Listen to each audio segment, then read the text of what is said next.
Halo saudara-saudara yang kekasih di dalam Tuhan, selamat Sabat, selamat pagi. Hari ini eh, tanggal 13 ya, Januari 2024.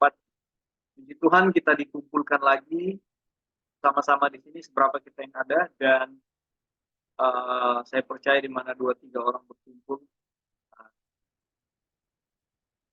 berbakti ya untuk memuji dan memuliakan nama Tuhan. Di situ ada Roh Tuhan bersama-sama dengan kita. Dan kita sekarang sudah ada di chapter 10 dari buku Everlasting Covenant, perjanjian kekal, yang judulnya adalah pandangan umum. Kita akan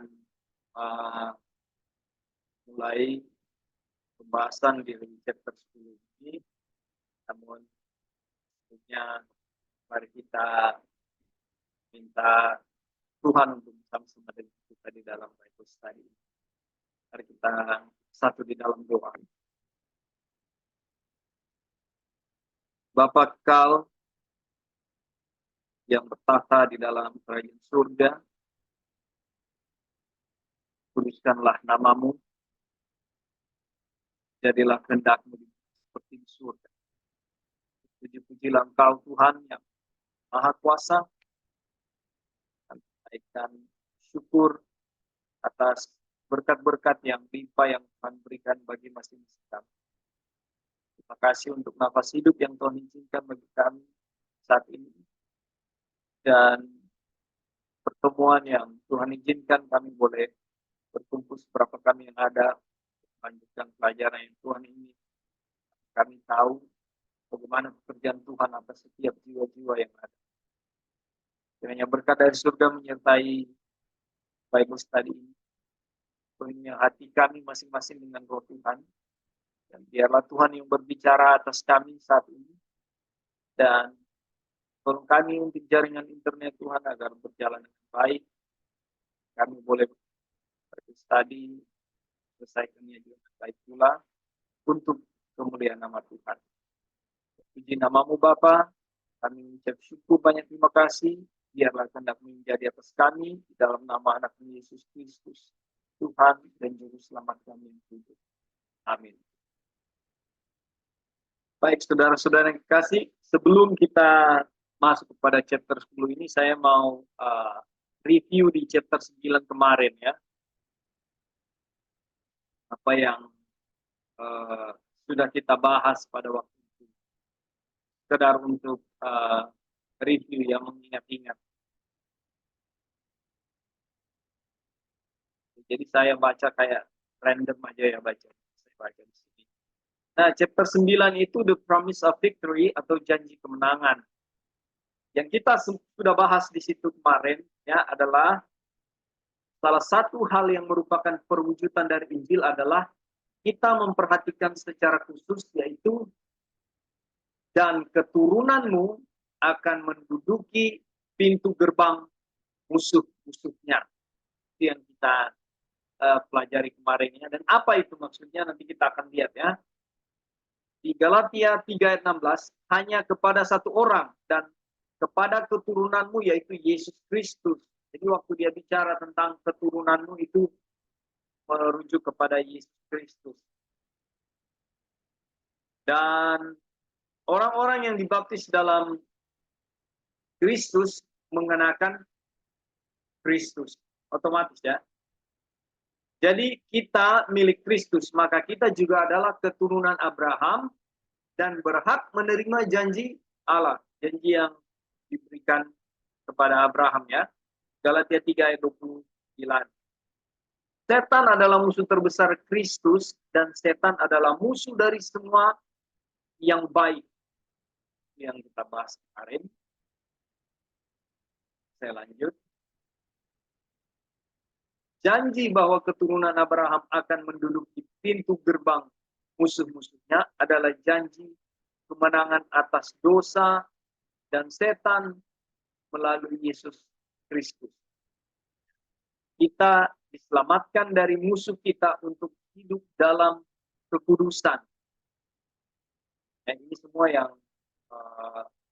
kita bahas kemarin. Jadi tujuan, ingat ya, tujuan kita diselamatkan, ya, dan ada janji-janji di situ yang diberikan. Lalu bahasa yang disebut pintu, kita akan menduduki atau Abraham akan menduduki pintu gerbang musuh-musuhnya, itu adalah sebenarnya janji akan kemenangan atas dosa dan setan, ya, melalui tentunya Yesus Kristus. Itu yang kita sudah sempat bahas. Lalu Anda dan saya, ya, diselamatkan dari musuh kita untuk memiliki hidup dalam kekudusan. Nah, sumpah yang diucapkan Tuhan kepada Abraham bahwa ia mengaruniai kita supaya kita terlepas dari tangan, memberi kuasa dan otoritas atas semua atas setan dan kuasanya. Ini akan menyertai gereja-gereja Tuhan sampai pada akhir zaman. Jadi waktu murid-murid diberi kuasa, maaf saudara-saudara ya, waktu 12 murid itu diberi kuasa, ya, dan mereka pergi, dan kuasa atas setan, ya, kuasa atas ujian-ujian dan cobaan itu adalah kuasa yang sama, ya, otoritas yang diberikan itu sama, dan akan menyertai gereja sampai pada akhir zaman. Lalu barang siapa yang percaya kepada Yesus Kristus akan melakukan pekerjaan-pekerjaan yang dia lakukan, bahkan pekerjaan-pekerjaan yang lebih besar. Jadi waktu murid-murid dikasih kuasa waktu itu, ya, dan dia murid-murid dapat menyembuhkan orang sakit, ya, otomatis menengking, ya, dia tengking itu kuasa setan yang ada pada orang-orang yang sakit, ya. Lalu mereka menyampaikan pekabaran Injil, ya, bagaimana Kristus, ya. Ini katanya kuasa yang sama atau otoritas yang sama yang akan menyertai gereja sampai pada akhir zaman. Dan ketika kita percaya kepada Yesus Kristus, kita akan melakukan pekerjaan-pekerjaan yang dilakukannya waktu itu, ya, bahkan pekerjaan-pekerjaan yang lebih besar lagi. Ini luar biasa ya. Nah, kekuatan setan adalah kematian melalui dosa. Karena setan adalah pencipta dosa, maka ia memiliki kuasa atas maut. Nah, kita lihat dengan setan ini bagaimana. Lalu Kristus mati di kayu salib bertujuan untuk memusnahkan iblis dan membebaskan mereka yang seumur hidupnya berada dalam perhambaan oleh karena takutnya kepada maut. Ini keadaan nyata ya, saudara-saudara. Kita memiliki ketakutan yang luar biasa. Saya takut mati, ya. Saya takut mati. Tapi saya takut mati, tapi saya tidak takut Tuhan. Ini yang menjadi dilema ya. Nah, inilah ketakutan inilah, ya, yang apa namanya, membuat orang-orang terkungkung di dalam pengertian, dalam tekanan ya. Beberapa hari terakhir ini, saudara-saudara, ada beberapa orang yang saya kenal dekat, ya, mengalami kecelakaan. Ya, salah satu juga anak saya, ada sahabat saya, ya, beberapa sahabat saya kecelakaan motor. Dan di dalam keadaan seperti ini, saudara-saudara, saya tentunya sebagai manusia berdosa merasa khawatir ketika saya mengendarai kendaraan. Saya takut jangan ada kecelakaan. Lalu satu situasi berusaha untuk hati-hati, ya. Berusaha untuk hati-hati jangan sampai kecelakaan, ya, apalagi mati. Inilah yang menjadi kungkungan kita belenggu selama ini, ya. Dan setan senang sekali kalau kita mengalami penderitaan seperti ini, ketakutan. Nah, Yesus mati di kayu salib untuk memusnahkan iblis, ya. Dan dia melepaskan kita dari perhambaan, ya, oleh karena takut pada maut. pada waktu kedatangan Tuhan nanti, ketika itu terjadi, musuh Kristus telah diletakkan di bawah kaki. Ya. Janji bahwa keturunanmu akan menguasai pintu gerbang musuh-musuhnya tidak dapat dipenuhi kecuali dengan kemenangan atas semua musuh oleh semua keturunan Kristus. Tapi saudara-saudara, pertempuran belum berakhir. Ya, ya kita tahu sekarang kita masih berdosa. Kita tahu Kristus sudah mati di kayu salib. Ya, dan itu satu kemenangan. Dia mati dan dibangkitkan. Tapi pertempuran belum selesai sampai kepada nanti kedatangan Kristus yang kedua kali. Nah, pada akhirnya ada banyak orang yang akan menjadi pemenang yang belum mendaftarkan diri mereka di bawah panji Tuhan. Dan beberapa orang sekarang menjadi miliknya bisa saja berbalik dari iman. Saudara, segala sesuatu bisa terjadi. Ya, ketika kita apa ya bahasa yang pas? Ketika kita mengabaikan suara Tuhan, ketika kita menganggap remeh segala firman Tuhan, ya, yang dulunya kita setia, yang dulunya kita tekun di dalam Bible study atau di dalam mempelajari firman-Nya atau di dalam pelayanan, bisa saja pada waktunya kita berbalik dari iman kita. Ya.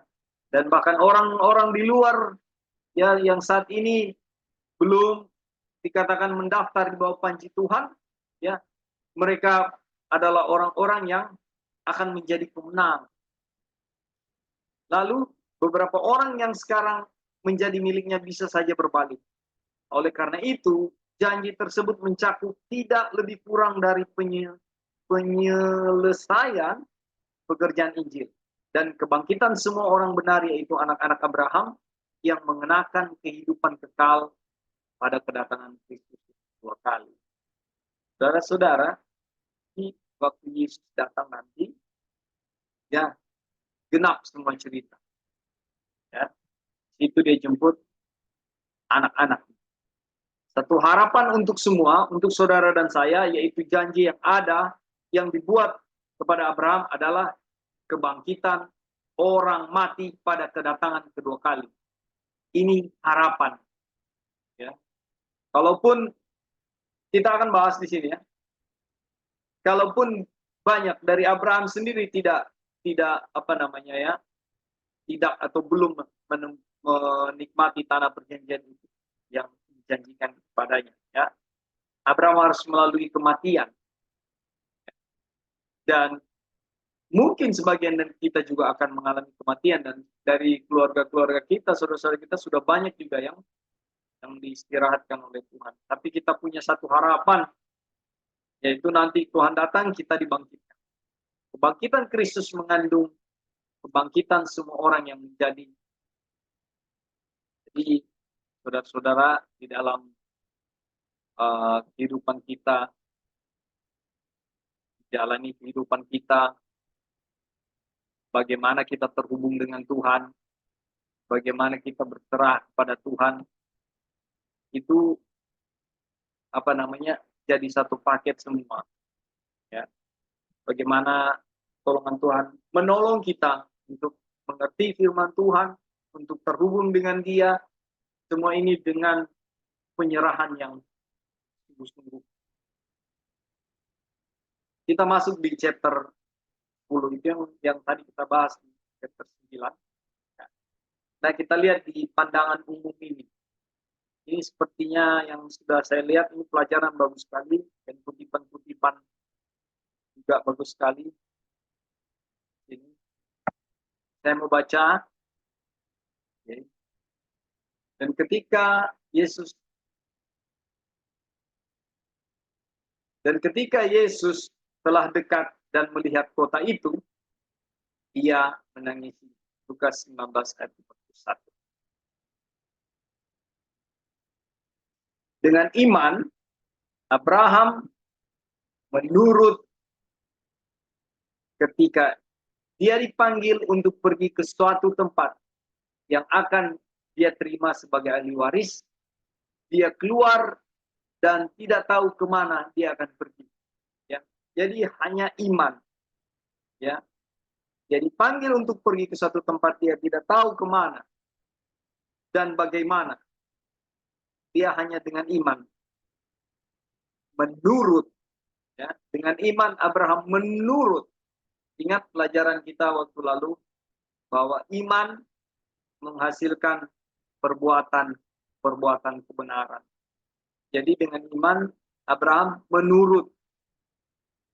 Dengan iman ia tinggal di tanah yang dijanjikan itu sebagai suatu tanah asing.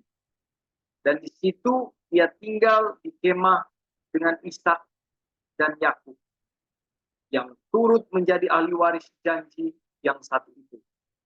Sebab ia menanti-nantikan kota yang mempunyai dasar yang direncanakan dan dibangun oleh Allah. Ibrani 11 ayat 9. Oke, kita lihat terus ya.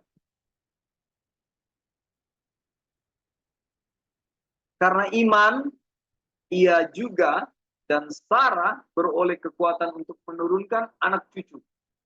Walaupun usianya sudah lewat. Nah, ia menganggap dia atau Tuhan yang memberikan janji itu adalah setia. Itulah sebabnya maka dari satu orang, malahan orang yang telah mati pucuk, ya, terpancar keturunan besar seperti bintang di langit dan seperti pasir di laut yang tidak terhitung banyak. Sudah mandul, ya, istilah kita. Tidak mungkin berproduksi,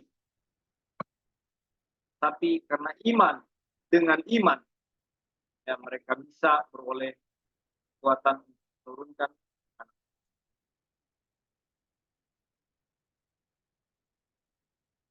Semuanya mati di dalam iman. Belum menerima janji-janji itu, tetapi setelah melihatnya dari jauh dan mereka teryakinkan olehnya, menerima janji-janji itu dan mengakui bahwa mereka adalah orang-orang asing dan pengembara di bumi. Sebab mereka yang berkata demikian menyatakan bahwa mereka dengan rindu mencari suatu tanah air, dan kalau sekiranya dalam hal itu mereka ingat akan tanah asal yang telah mereka tinggalkan, maka mereka cukup mempunyai kesempatan untuk pulang ke situ. Jadi mereka dituntun ke tanah yang mereka sebut tanah asing. Ya. Katanya kalau mereka mau balik ke tanah yang mereka tinggali sebelumnya bisa. Tetapi sekarang mereka merindukan tanah air yang lebih baik, yaitu satu tanah air surgawi. Sebab itu Allah tidak malu disebut Allah mereka karena ia telah mempersiapkan sebuah kota bagi mereka. Nah, saudara-saudara, dari beberapa subjudul ini apakah ada tambahan dari saudara-saudara?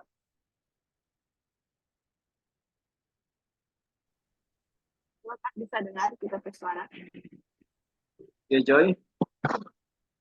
Bisa dengar apa kecil atau gimana? Ya, silakan. Bisa dengar? Bisa dengar kita bersuara? Agak kecil suaranya, Joy. Agak kecil. Kalau sekarang gimana? Ini mantap. Oh, oke. Ya, jadi ini sudah masuk di chapter 10, sesudah chapter 9 yang mana janji kemenangannya yang Tuhan bersumpah kepada Abraham sesudah dia mau mempersembahkan Ishak. Ya, kita lihat dia punya sumpah dan salah satunya itu bahwa keturunannya itu akan menduduki pintu gerbang musuh-musuh dan kita tahu musuh-musuh itu adalah setan dan juga kematian. Jadi kalau kita mau dibangkitkan dari musuh-musuh kita, dari musuhnya kan salah satu kematian. Itu harus melalui kebangkitan Tuhan Yesus.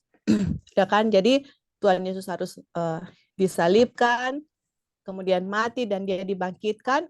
Dan kalau kita ada di dalam Kristus, kita juga akan mengalami apa yang Yesus alami. Dan Yesus sudah mengalahkan setan, musuh, dan juga kematian. Dan itu juga menjadi milik kita. Nah sekarang waktu kita dibangkitkan, itu kan salah satu juga janji yang diberikan kepada Abraham adalah mereka akan memiliki tanah. Nah, di waktu lalu di bab 6 kalau kita tidak salah, tanah yang yang Tuhan janjikan atau everlasting covenant yang buku yang kita pelajari ini adalah Tuhan menjanjikan kita untuk memperoleh tanah Kanaan untuk everlasting possession atau untuk kita memilikinya seumur hidup. Dan orang yang bisa memiliki seumur hidup tanah itu mereka harus hidup selama-lamanya, istilahnya everlasting possession itu adalah mereka memiliki tanah itu selama-lamanya gitu. Nah, untuk memiliki tanah selama-lamanya itu mereka harus hidup selama-lamanya. Berarti tanah yang Tuhan janjikan kepada Abraham dan keturunannya adalah tanah perjanjian atau Eden ya, kembali ke Eden untuk seharusnya Adam dan Hawa memiliki tanah itu untuk selama-lamanya. Nah, sekarang kita lihat perjalanan iman yang ada di Ibrani 11 yang Abraham, Sarah, semuanya itu mereka berjalan dengan iman. Seperti itu kan? Mereka berjalan dengan iman. Tetapi walaupun semua mereka berjalan dengan iman, itu tanah yang Tuhan janjikan kepada mereka itu mereka belum miliki gitu. Mereka belum miliki tanah itu sekarang. Kenapa? Karena tanah itu mereka akan miliki tanah itu bersama-sama dengan Kristus, atau Kristus juga akan memiliki tanah itu, Kristus dan keturunan-keturunannya. Jadi istilahnya keturunannya, his seed dan semua yang ada di dalam Kristus. Jadi Abraham, Sarah, keturunan Abraham yang memiliki iman sama dengan Abraham akan memiliki tanah itu bersama-sama dengan Kristus gitu. Jadi kita yang hidup di akhir zaman ini, kalau kita mau menjadi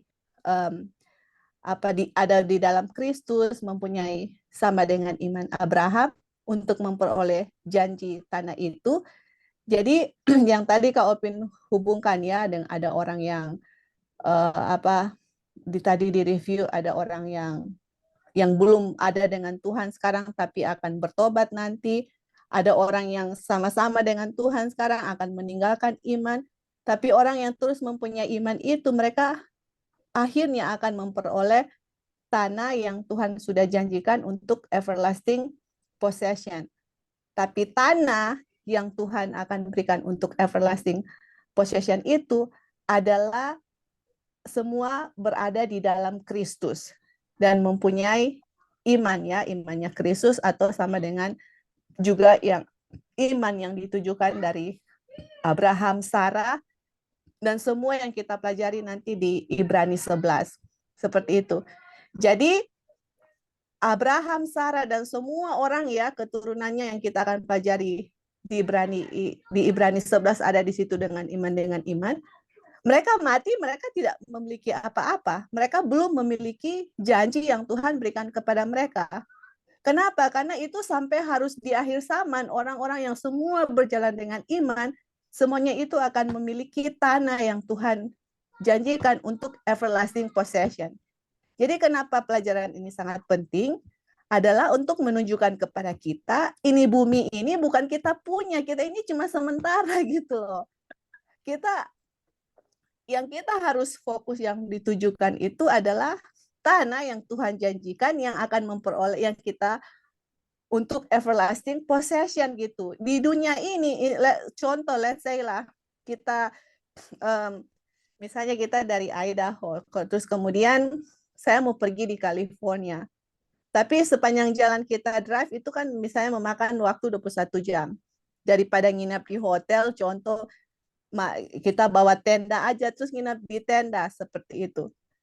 Nah, waktu saya dari Idaho ke California nginap di tenda, apakah waktu saya nginap di situ di satu tenda atau di satu tempat itu saya berusaha untuk saya mau beli tanah di situ, saya mengumpulkan harta di situ, saya mau beli barang-barang untuk di enggak kan, karena kita hanya pass by aja. Saya punya tujuan bukan di situ, saya mau ke California misalnya.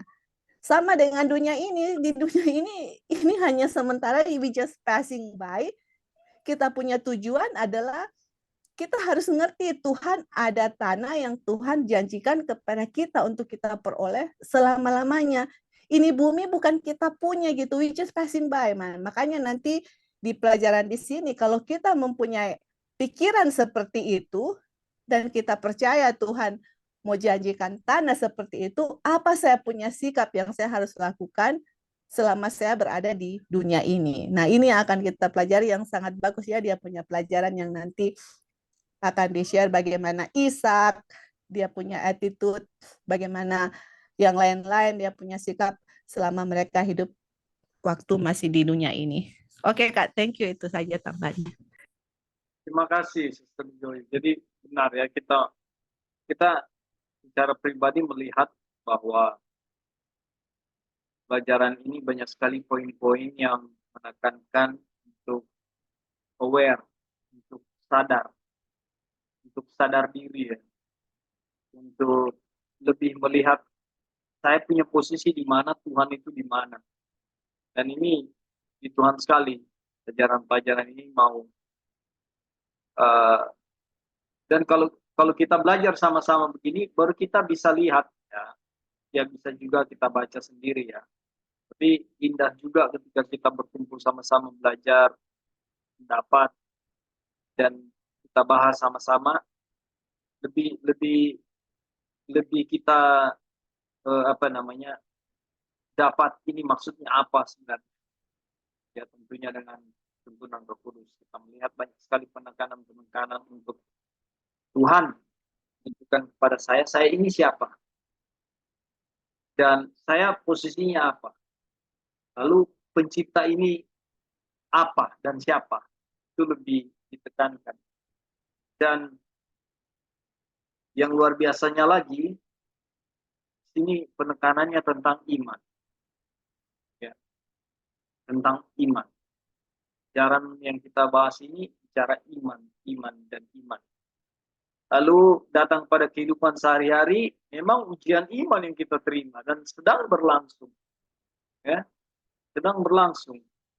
Tapi kita sudah belajar di chapter-chapter sebelumnya dan buku-buku sebelumnya yang sudah kita pelajari bahwa Tuhan mau kita keluar sebagai yang murni. Oleh sebab itu, Dia Tuhan yang menyayangi kita, Dia latih terus kita dengan ujian-ujian yang ada, yang Dia izinkan berlaku atas kita untuk memurnikan kita. Dan ini satu tindakan kasih yang luar biasa yang Tuhan mau kita miliki. Mungkin ada pendapat yang lain, silakan. Atau tambahan.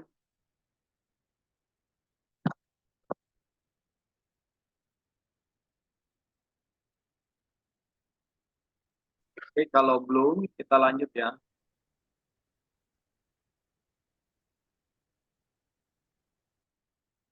Semua ahli waris.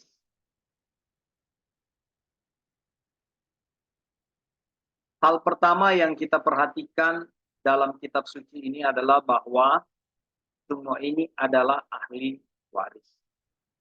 Kita telah mempelajari bahwa Abraham sendiri tidak lebih dari seorang ahli waris semasa hidupnya.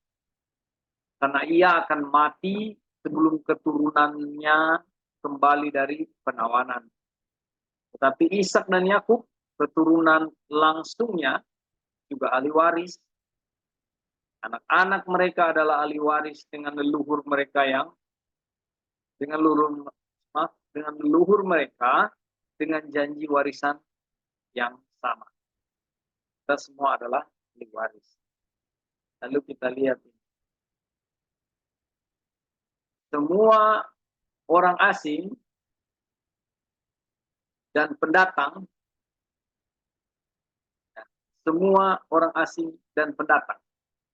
Bukan hanya itu, tetapi mereka keturunan Abraham, keturunan besar, seperti bintang di langit dan seperti pasir di tepi laut yang tidak terhitung. Mereka ini juga pewaris dari janji yang sama, karena mereka juga semuanya mati dalam iman, belum menerima janji-janji itu. Ya. Kita mati dalam iman dan belum menerima janji-janji. Tapi setelah melihatnya dari jauh dan mereka teryakinkan olehnya, menerima janji-janji itu dan mengakui bahwa mereka adalah orang-orang asing dan pengembara di bumi. Nanti di bawah ada keterangan yang bisa kita baca lanjut ya, tentang bagaimana ini orang-orang asing dan kita adalah pengembara di bumi. Kita lihat ya. Ingat hal ini. Sejumlah besar keturunan Abraham mati dalam iman tanpa menerima janji-janji. Perhatikan bahwa di situ tertulis janji-janji. Bukan hanya sebagian saja yang tidak menerima. Tidak mereka terima, melainkan seluruhnya. Ya. Semua janji itu hanya ada di dalam Kristus yang merupakan benih, dan janji-janji itu tidak dapat digenapi bagi mereka yang menjadi miliknya sebelum janji-janji itu ada pada dia, dan bahkan dia masih menunggu musuh-musuhnya menjadi tumpuan kakinya. Jadi kita lihat bagaimana orang-orang yang mati di dalam iman, keturunan Abraham, ya, belum sepenuhnya menerima janji. Ya, sampai tadi keterangan di atas, di chapter 9 juga dijelaskan, sampai kepada kedatangan Kristus yang kedua kali. Ya, di situ ada janji kemenangan yang diberikan kepada kita. Orang-orang mati akan dibangkitkan, dan saat yang sama ketika Yesus datang, setan berada di bawah kaki Kristus. Ya, artinya diinjak. Kekuasaannya habis, maut dikalahkan. Oke, di sini apakah ada tambahan, saudara?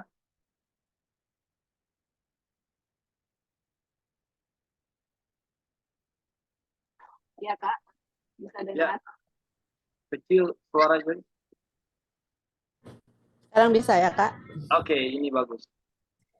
Iya. Jadi kita lihat di sini ya bahwa kalau kita bacakan orang-orang yang di Ibrani 11 itu semua berjalan dengan iman. Tapi pertanyaannya, apakah mereka sudah menerima janji yang sudah dijanjikan kepada Abraham?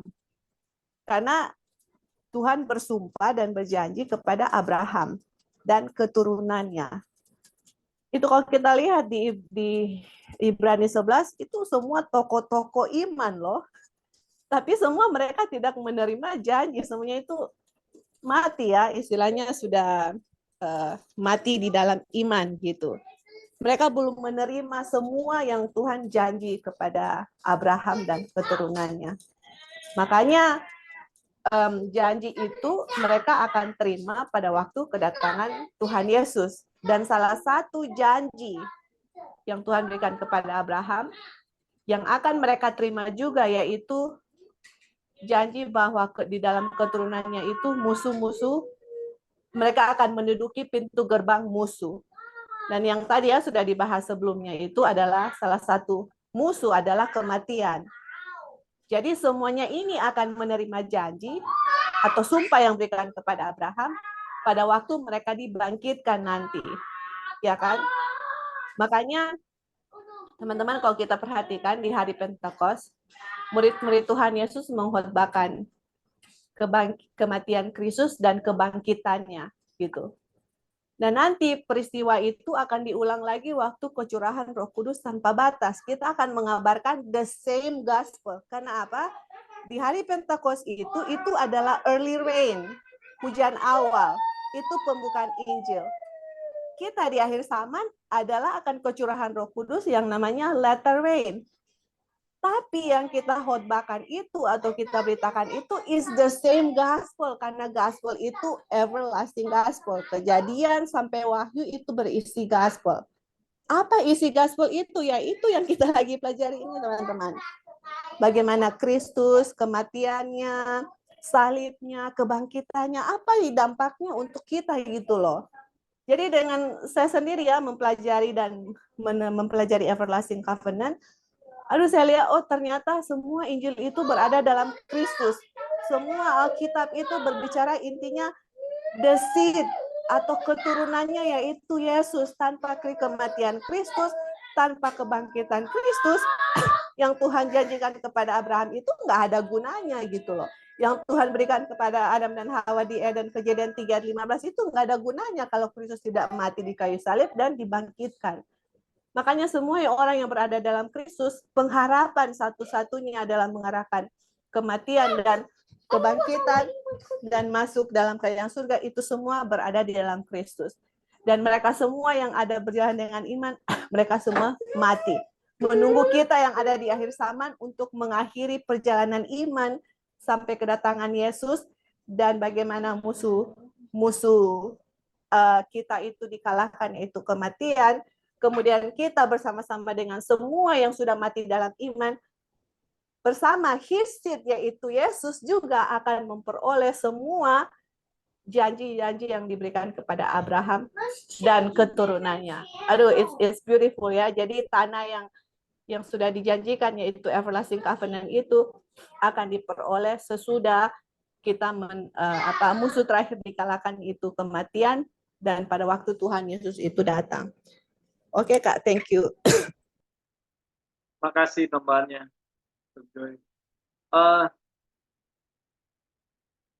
Janji-janji ini indah ya.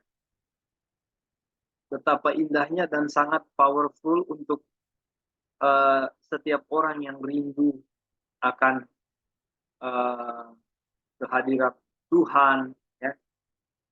Rindu akan kehidupan bersama Tuhan, dan ketika lihat pengharapan-pengharapan yang Tuhan berikan pada kita ini menjadi satu kayak kekuatan, ya.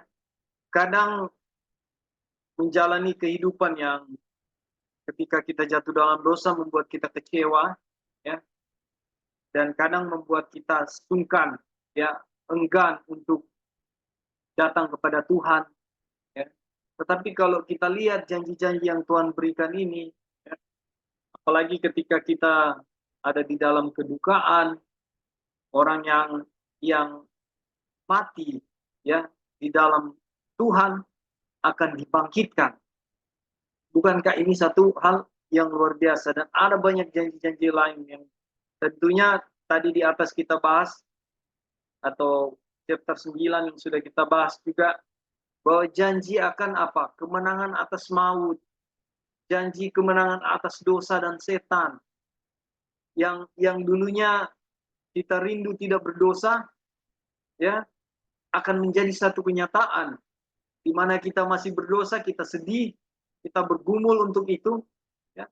Tetapi janji yang Tuhan berikan kepada kita, kita akan memiliki kemenangan atas dosa, atas maut.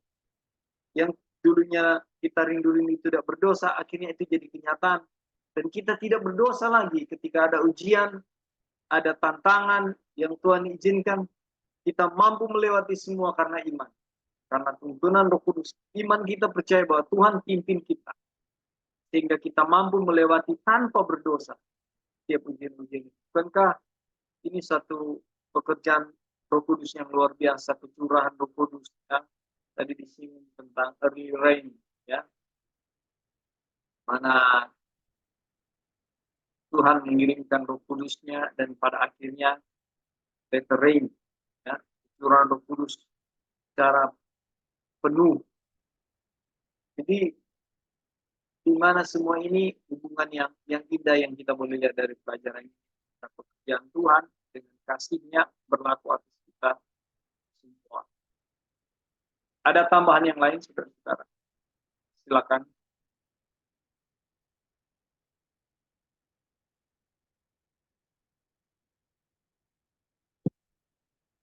Oke, kalau masih belum, kita datang kepada Raja Daud, orang asing di tanah perjanjian.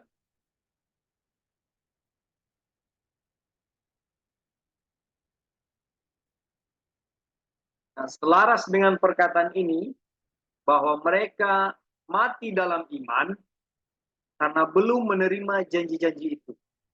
Tetapi mengakui bahwa mereka adalah orang asing dan pengembara di bumi.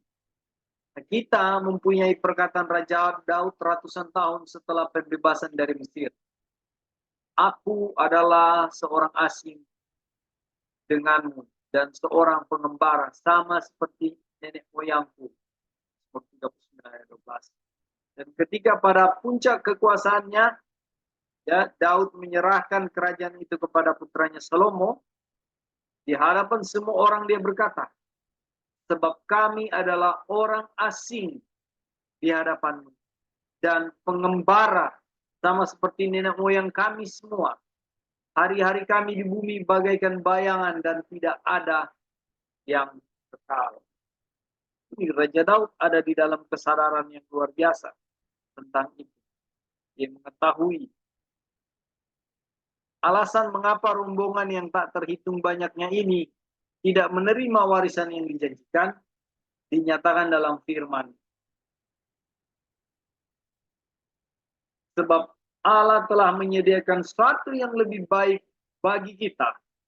Tanpa kita, mereka tidak dapat sampai kepada kesempurnaan. Saudara lihat ya, kalau kita bicara perjanjian tanah di dunia ini, kita tahu secara literal bahwa tanah Kanaan dijanjikan kepada bangsa Israel. Dan kita lihat dua orang yang bisa masuk, ya. Lalu generasi berikutnya, di generasi awal itu banyak yang mati, ya. Kalau tidak salah juga mati semua, ya. Nah, ketika mereka melihat Kanaan yang indah, subur, berlimpah susu, madu, ya, anggur, itu suatu pengharapan bagi bangsa Israel untuk menduduki satu tempat yang bisa menuntun mereka hidup, ya, dalam waktu yang panjang. Tapi kalau kita bicara tanah surgawi yang dijanjikan, yang lebih baik bagi kita, yang sudah Tuhan siapkan, ya, ini bicara tentang hidup kekal, bicara tentang hidup kekal. Saudara lihat ya.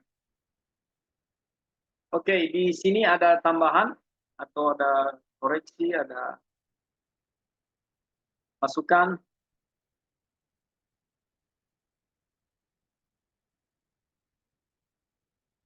Oke, kalau belum, kita masuk ke sebuah kota dan tanah. Ya, ini hal yang lebih baik yang Tuhan siapkan. Abraham menanti sebuah kota yang memiliki fondasi, yang pembangun dan pembuatnya adalah Tuhan. Kota dengan fondasi demikian jelaskan. Lalu di dalam roh, ia membawa aku ke atas sebuah gunung yang besar, lagi tinggi, dan ia menunjukkan kepadaku kota yang kudus itu. Yerusalem turun dari surga, dari Allah. Kota itu penuh dengan kemuliaan Allah dan cahayanya sama seperti permata yang paling indah. Bagaikan permata yaspis, jernih seperti kristal. Dan tembok besar lagi tinggi dan pintu gerbangnya 12 buah. Dan di atas pintu-pintu gerbang itu ada 12 malaikat. Dan di atasnya tertulis nama ke-12 suku Israel. Ini ya, Yerusalem baru. Di sebelah timur terdapat 3 pintu gerbang, dan di sebelah utara 3 pintu gerbang. Dan di sebelah selatan 3 pintu gerbang, dan di sebelah barat 3 pintu gerbang. Posisi letak-letak pintu. Ya. Dan tembok kota itu punya 12 batu dasar, dan di atasnya tertulis ke-12 nama ke-12 rasul anak domba itu. Wahyu 21 ayat 10 sampai 14. Dan dasar-dasar tembok kota itu dihiasi dengan segala jenis permata. Gold. Kalau kita bawa bayangan kita kepada kutipan ini, kita melihat sesuatu yang wah. Ya. Inilah kota yang dinanti-nantikan Abraham. Kalau kita lihat di kutipan ini. Oke. Lalu kita lihat apa? Hanya negara surgawi yang cukup baik. Itulah sebagian gambaran kota yang dinantikan Abraham. Indah ya. Keturunannya juga menantikan kota yang sama. Karena kita membaca deskripsinya dalam kitab nabi-nabi zaman dulu. Ya. Kita punya referensi yang sama ya. Mereka mempunyai rumah di bumi ini jika mereka menghendakinya. Bisa. Ya. Nah, tanah orang Kasdim sama suburnya dengan tanah Palestina. Dan tanah itu cukup untuk dijadikan tempat tinggal sementara bagi mereka serta tanah yang lainnya. Tetapi tidak seorang pun yang bisa membuat mereka puas. Karena ya, tetapi sekarang mereka merindukan tanah air yang lebih baik, yaitu tanah air surgawi.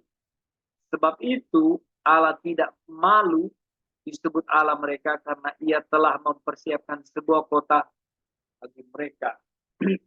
Ini literal ya, saudara-saudara. Kerinduan yang Abraham miliki, ya.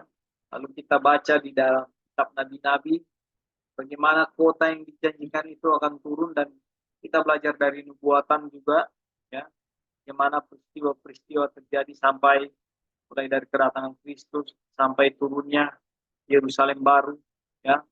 Lalu setelah Yerusalem baru apa, ya, bumi dibarui, ada masa 1000 tahun di mana setan dibelenggu, setan diikat, ya, diikat oleh, bukan diikat pakai rantai, tapi diikat oleh kesepian, ya.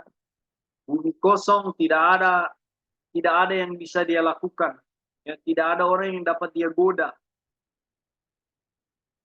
Tapi keindahan dari peristiwa-peristiwa yang terjadi ini yang sudah Tuhan buat, saya percaya saudara dan saya percaya firman-Nya, apa yang ditulis, kita dapat kekuatan untuk mengerti, bahkan kekuatan untuk percaya, itu akan terjadi. Kebangkitan orang-orang mati ketika Kristus datang nanti, kalaupun kita diistirahatkan sebelum kedatangannya, kita yakinkan bahwa kita akan dibangkitkan. Ya, kita akan melihat wajahnya. Ya, satu hal yang luar biasa, indah. Bahkan kita akan menikmati kota yang dijanjikan, kota yang dirindukan oleh Abraham. Ini semua hal yang sama. Kita adalah pewaris yang dijanjikan. Oke, sejauh ini apakah saudara-saudara memiliki tambahan dan masukan?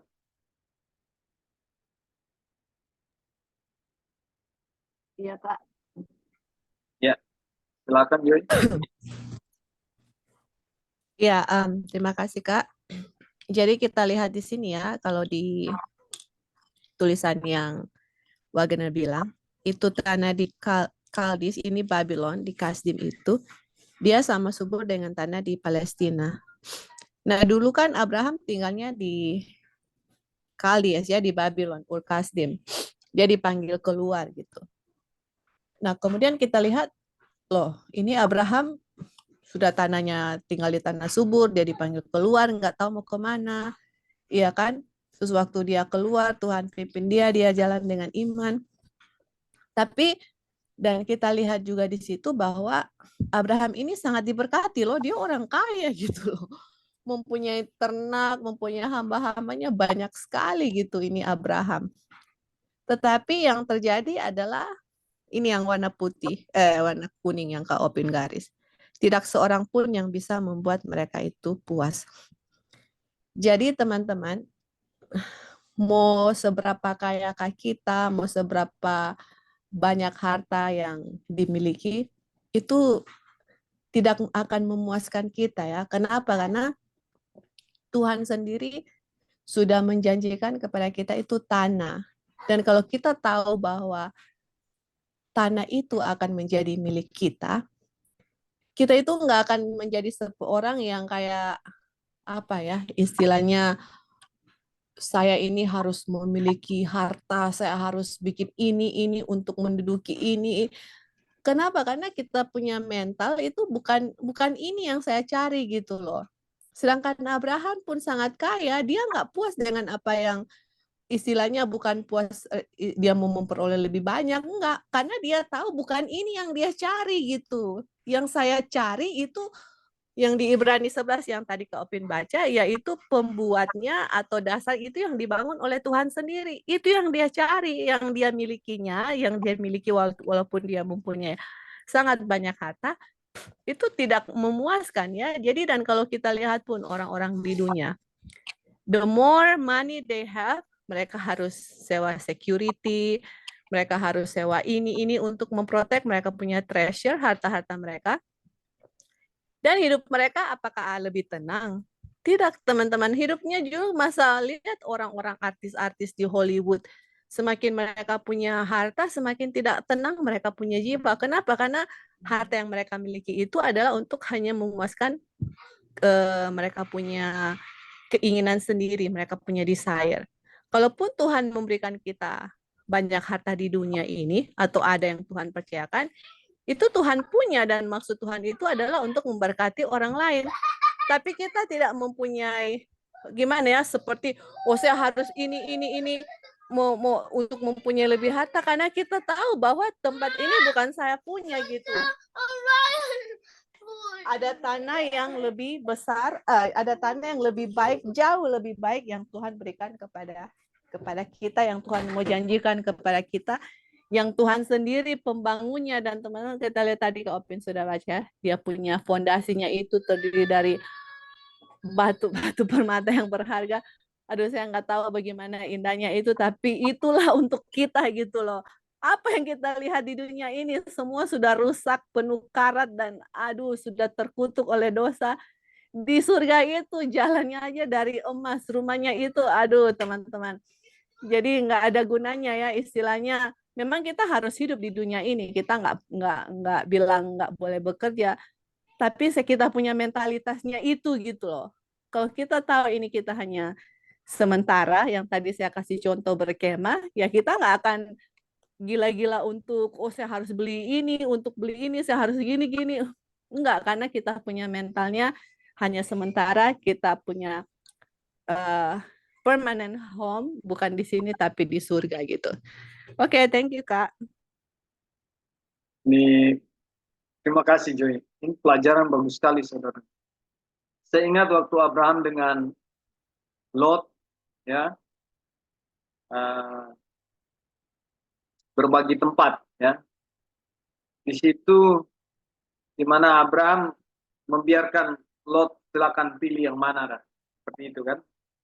Nah, ini saya setelah dihubungkan dengan pelajaran ini, saya melihat bahwa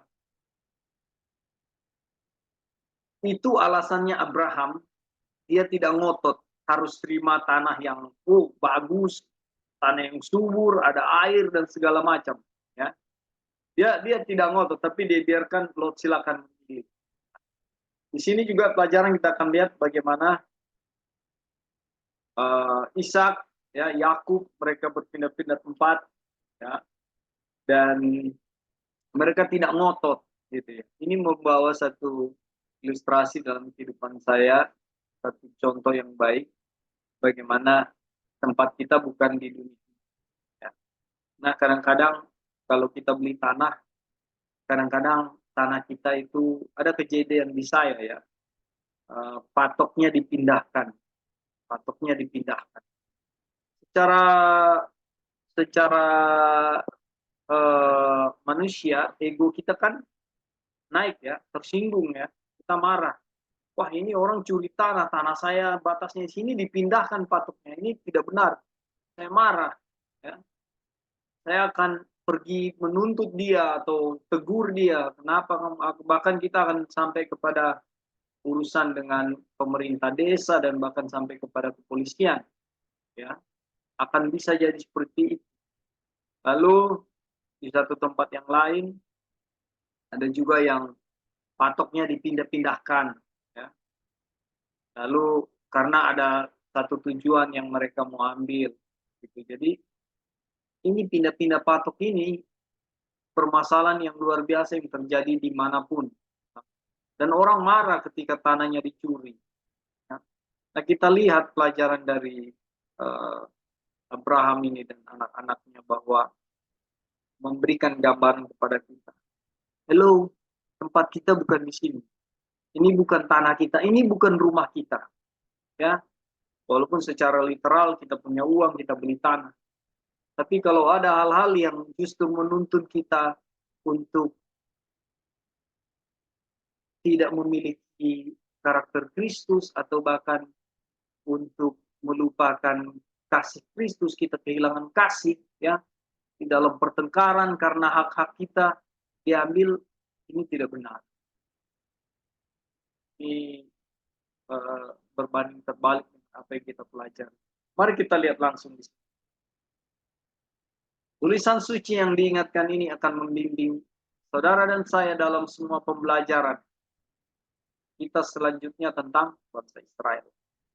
Nah, anak-anak Abraham yang sejati tidak pernah menantikan penggenapan janji di bumi yang sekarang ini, melainkan di bumi yang telah dijanjikan baru.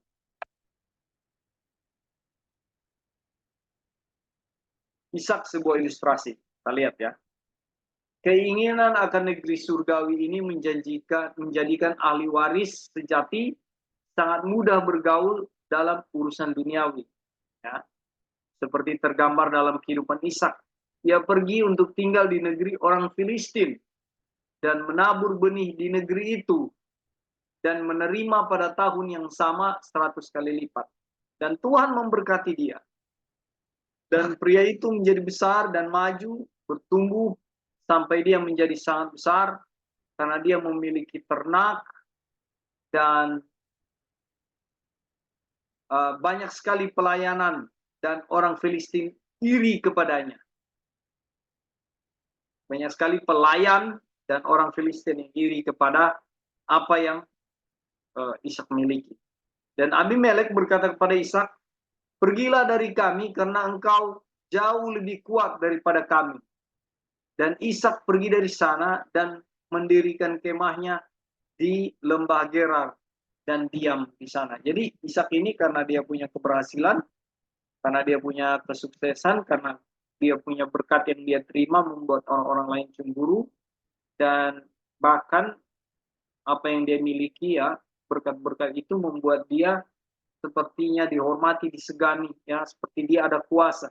Nah, di sini jelas penjelasannya. Meskipun Ishak lebih berkuasa daripada orang-orang yang negerinya dia tinggali, ya, dia pergi dari mereka atas permintaan mereka. Ishak dengan kekuasaannya, ya, dengan kekayaannya, dia tentunya memiliki kuasa. Dia bisa saja berontak atau dia bisa saja melawan. Tapi ketika dia disuruh pergi, ya dia pergi. Ya.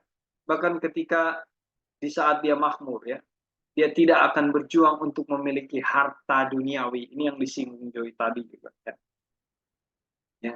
Ya. Dia diberikan kemakmuran, tapi dia tidak berjuang untuk memiliki hal itu. Ini luar biasa. Ya. Kenapa? Dia berjalan dengan Tuhan. Semangat yang sama dimanifestasikan setelah dia pergi untuk tinggal di Gerar.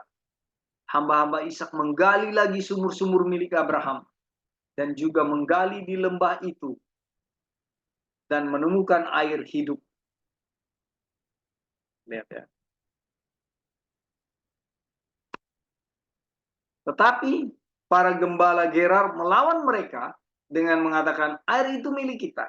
Mereka sudah gali di sini, lalu dikomplain. Ada yang diklaim bahwa ini tempat kita, ini sumur kita. Jadi mereka pergi menggali sumur yang lain. Tetapi gembala Gerar juga mengklaim itu. Dan dia pindah dari sana dan menggali sumur lain. Dan untuk itu mereka tidak berusaha. Ya. Dan dia menamakannya Rehobot. Dan dia berkata, karena sekarang Tuhan telah menyediakan tempat bagi kita. Dan akan beranak cucu di negeri itu. Jadi saudara-saudara kita lihat, Ishak tidak rakus, Abraham tidak rakus. Kenapa? mereka ada hidup di dalam pimpinan dan pemeliharaan Tuhan. Jadi ini luar biasa sekali. Satu pelajaran yang penting buat kita yang boleh kita lihat ya. Jangan ngotot dalam hidup ini. Itu yang saya secara pribadi dapat. Kalau dari saudara-saudara apa ada tambahan? Apa yang saudara lihat dari kisah Ishak ini? Silakan. Ada masukan, ada Ya Kak, bisa dengar. Iya, silakan. Ya, jadi yang tadi Kak Opin tambahkan mengenai Abraham itu betul ya. Kita langsung ingat itu pelajaran yang Abraham sama Lot. Kan Abraham lebih tua ya dari Lot. Iya. Seharusnya oh iya karena Abraham berpikir ya dari Lot saya yang harus pilih, kemudian sesudah saya pilih saya kasih Lot ini yang buat kamu gitu. Tapi Abraham walaupun dia lebih tua dari Lot, dia bilang, oke Lot, kamu mau yang mana? Kalau kamu ke selatan, saya ke utara. Kalau kamu ke timur, ya. Kalau kamu ke timur, saya ke barat gitu. Jadi istilahnya karena prinsipnya adalah Abraham tahu ini tanah bukan untuk dia gitu loh, bukan ini yang dicari. Yang dia cari itu adalah tanah yang Tuhan janjikan dan bangunannya itu yang Tuhan bangun, yang dasarnya itu yang tadi. Jadi ini bagus ya teman-teman, kan ini kita harus mempelajarinya dalam konteks bahwa dalam pelajaran ini Tuhan mau kita mempunyai iman seperti Abraham. Dan bagaimana dia punya attitude, dia punya sikap, baik Ishak dan Yakub yang akan kita pelajari. Karena semua pikiran mereka bukan untuk tinggal permanen di sini. Walaupun mereka sudah banyak sekali hartanya, mereka attitude mereka itu, oke, Ishak disuruh pindah, oke, saya pindah gitu loh. Kamu diberkati Tuhan, sudah banyak istilahnya, sudah 100 kali lipat dia punya harta. Kalau dia ngotot, ini kan kita punya gitu loh. Tuhan yang berkati dia, saya sudah banyak harta di sini, ngapain kamu suruh keluar, iya kan? Kalau Ishak punya attitude yang berpikir ini saya punya tempat tinggal, ini saya punya, kalau disuruh keluar dia nggak akan keluar loh. Coba kalau kita pikir, misalnya saya sudah tinggal di satu tempat, sudah kaya, saya punya tanah diberkati, berlimpah, apel, mangga, anggur, dan semua name it. Terus disuruh keluar, Kak Opin mau keluar.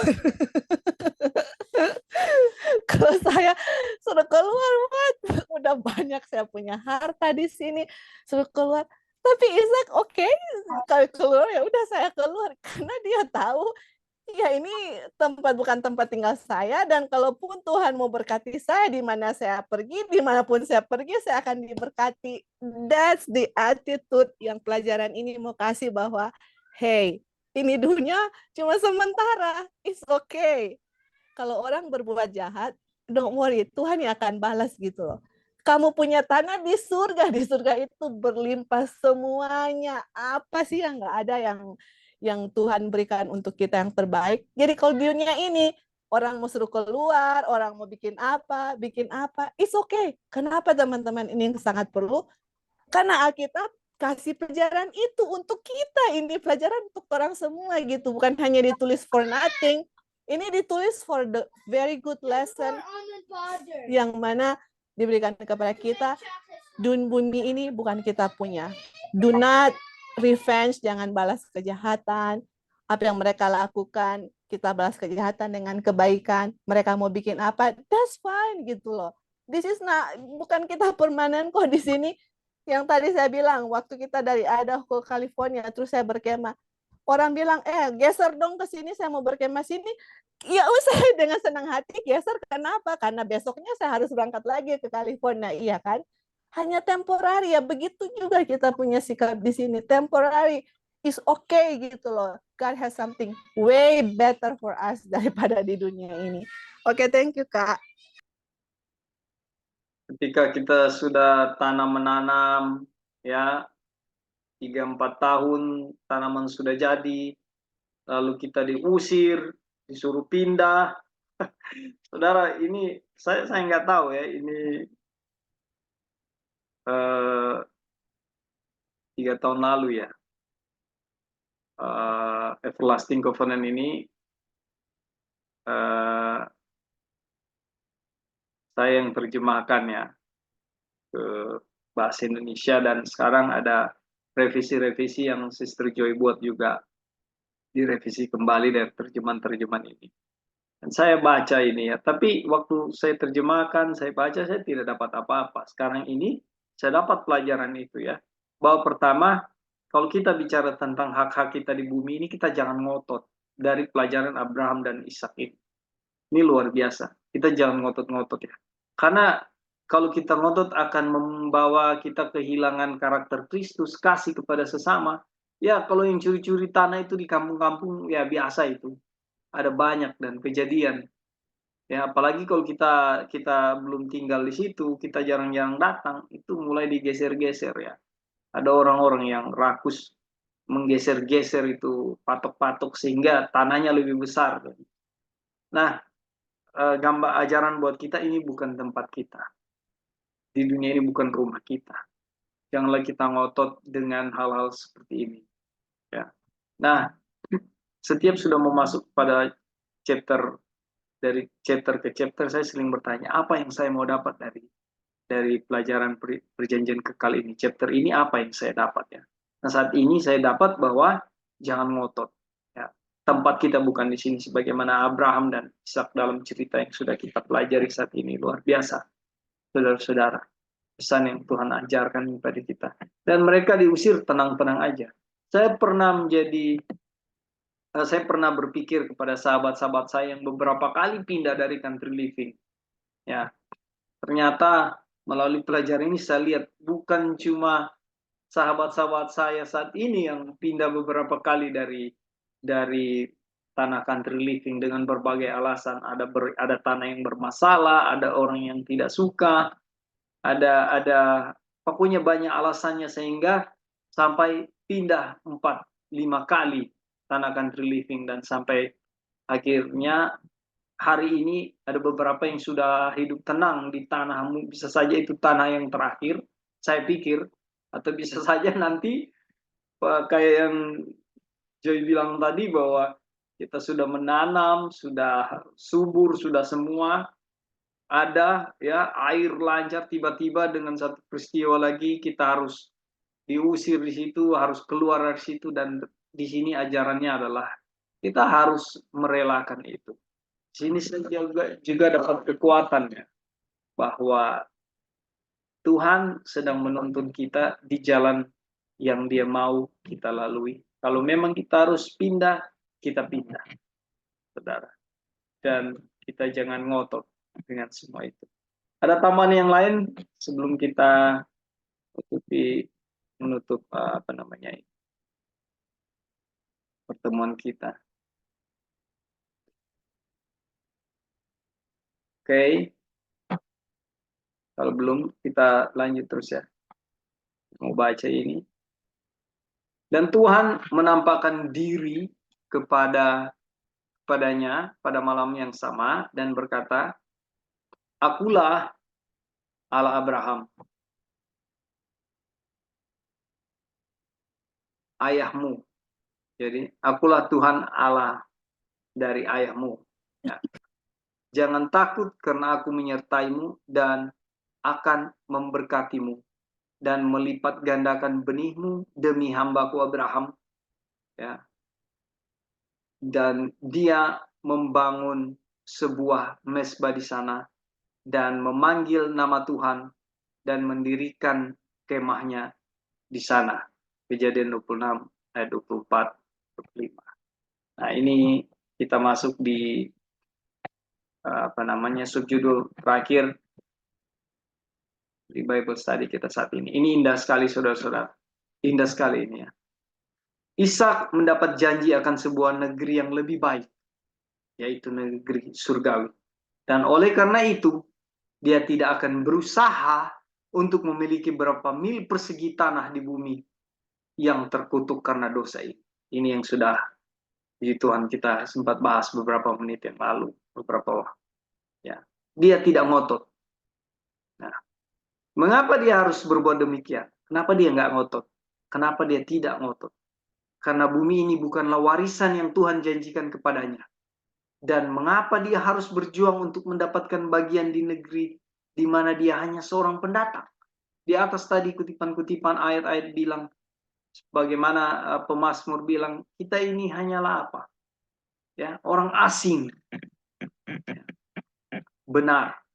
Jadi benar ya, bahwa dia harus hidup, tetapi dia membiarkan Tuhan mengaturnya untuk hidup.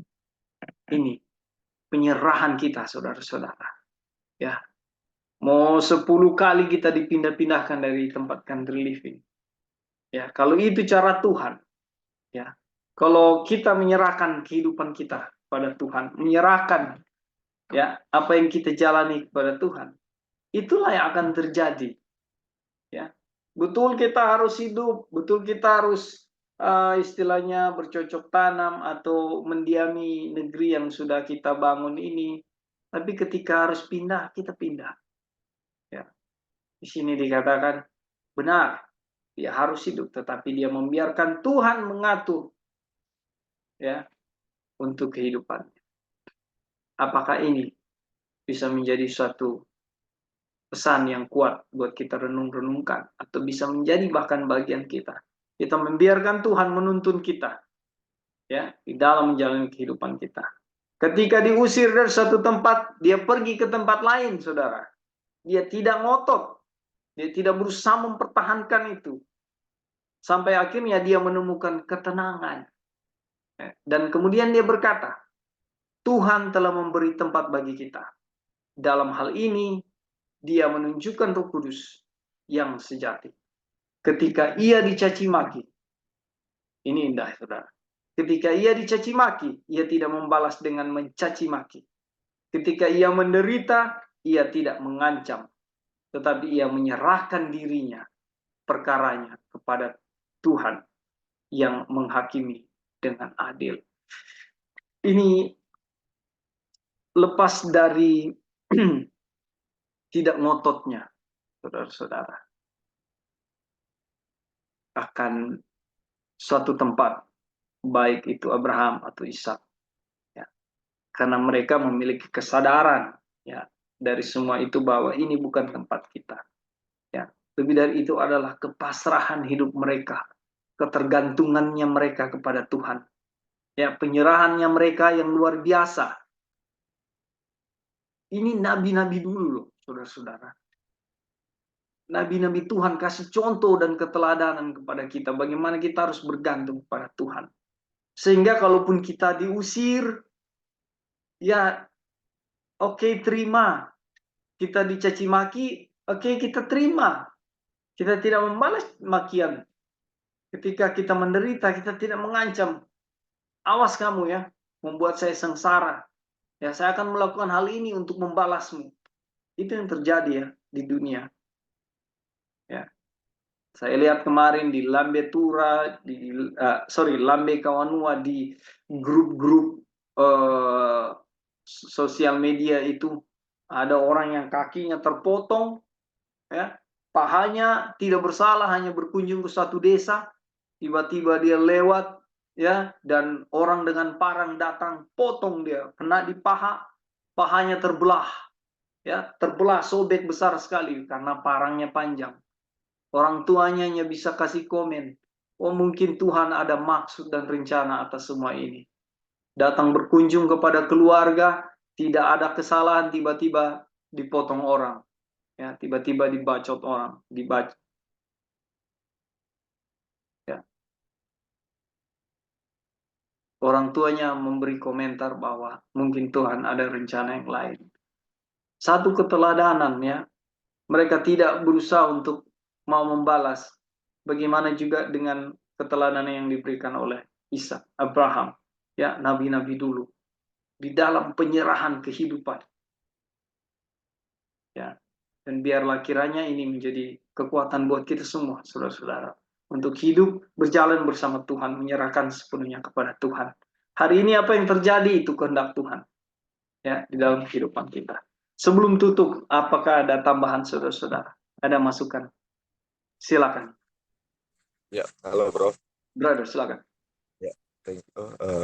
Jadi ini waktu Tuhan kasih janji kepada Abraham, Jadi Abraham percaya untuk janji itu dan dia dibenarkan karena dia percaya akan janji Tuhan ini kan. Eh, jadi kita lihat Abraham sudah mengerti bahwa yang dijanjikan Tuhan itu adalah tanah yang nanti akan miliki oleh dia dan keturunannya ya, bukan cuman dia aja atau keturunannya. Jadi dia mengerti bahwa tanah itu adalah tanah yang nanti setelah kebangkitannya atau dari kerjaan surga nanti.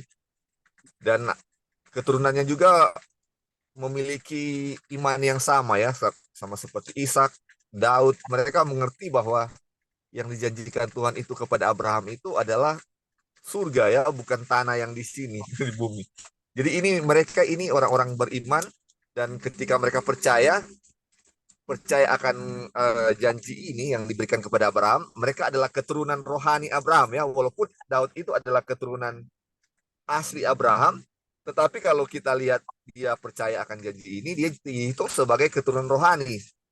Sama seperti kita juga, kalau kita percaya akan Tuhan, kita dihitung adalah keturunan rohani Abraham ya, dan berhak menerima warisan tanah itu yang dijanjikan kepada Abraham. Nah, sekarang kan ini teorinya seperti itu ya.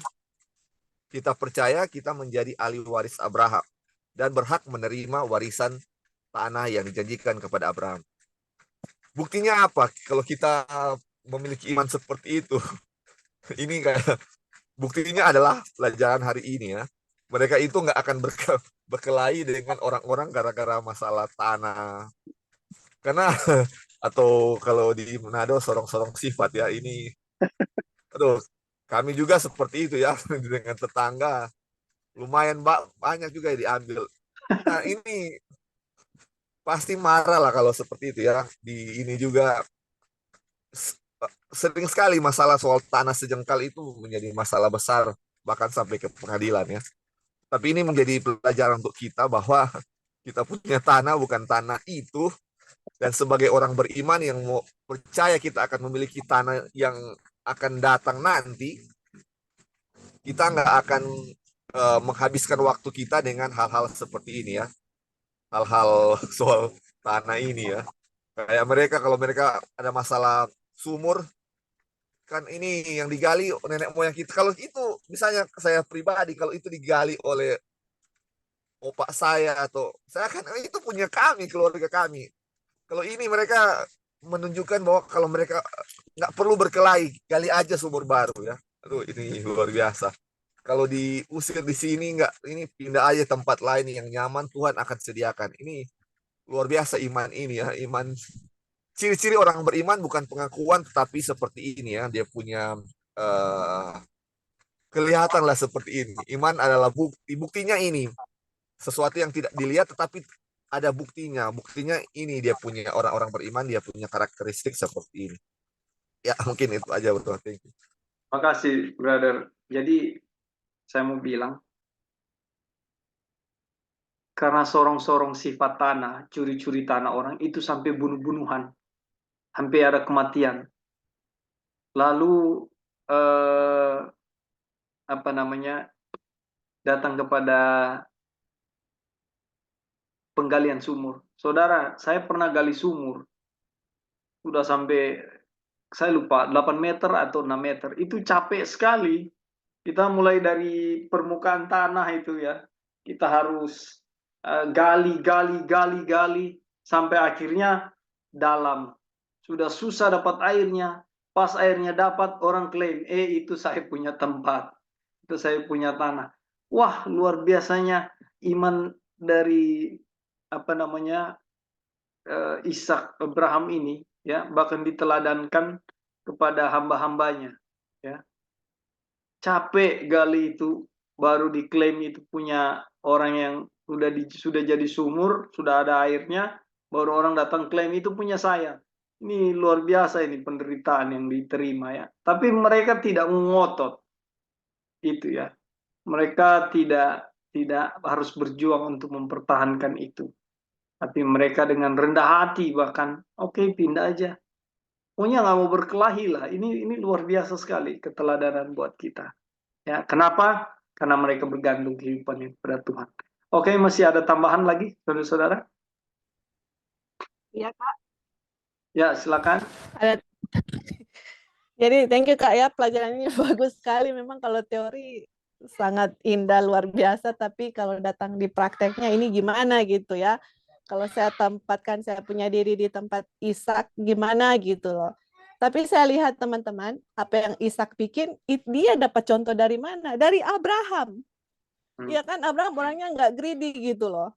Dan bukan hanya itu, dia tahu janji yang Tuhan berikan kepada bapaknya itu, tanah itu bukan tanah di bumi ini. Ishak tahu gitu loh. Jadi kita lihat mereka punya, nah oke gitu loh. Maksudnya anyway, kita bukan ini kok yang kita cari ya kan.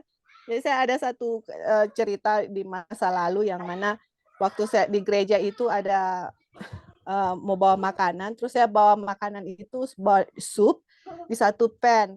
Kemudian for some reason mungkin orang salah ambil atau apa, pennya itu hilang.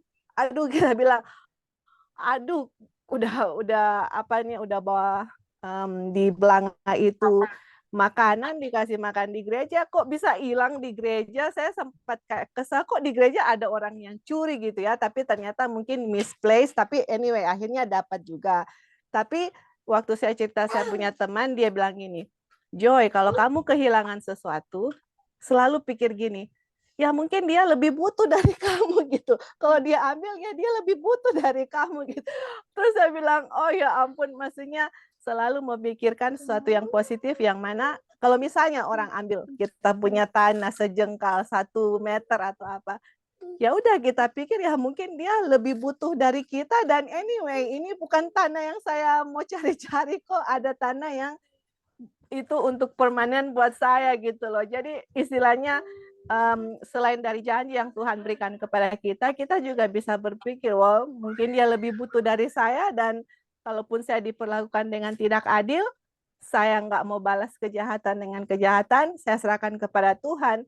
Karena Tuhan pun di dunia ini tidak diperlakukan dengan adil, dan kita lihat Tuhan sendiri, Yesus memberi contoh bahwa dia tidak ada tempat tinggal, mau taruh kepalanya untuk tidur nggak ada teman-teman. Dia hanya menumpang dari rumah ke rumah. Itulah contoh yang kita bisa lihat bahwa dunia ini bukan saya punya dan bukan tempat kita tinggal permanen. Tuhan has a better place. Dia ada janji yang mana tanah yang lebih baik yang dia janjikan kepada kita. Oke, thank you Kak. Baik, saudara-saudara yang dikasih dalam Tuhan, biarlah kiranya apa yang kita pelajari boleh membekas ya, menjadi bahan perenungan di dalam hati, jiwa, pikiran kita. Bagaimana kita boleh bertumbuh di dalam iman dan kepercayaan kita kepada Tuhan, dan kita hidup lebih berserah dan terus berserah dan menyerahkan kehidupan kita ke dalam Tuhan, agar perjalanan kehidupan kita di dalam tuntunan Tuhan. Biarlah apa yang kita pelajari ini boleh menjadi satu kemuliaan dan hormat bagi nama Tuhan. Saya bawa dalam nama Tuhan kita Yesus Kristus. Baik, kita selesai pembahasan kita, dan kita akan tutup di dalam doa.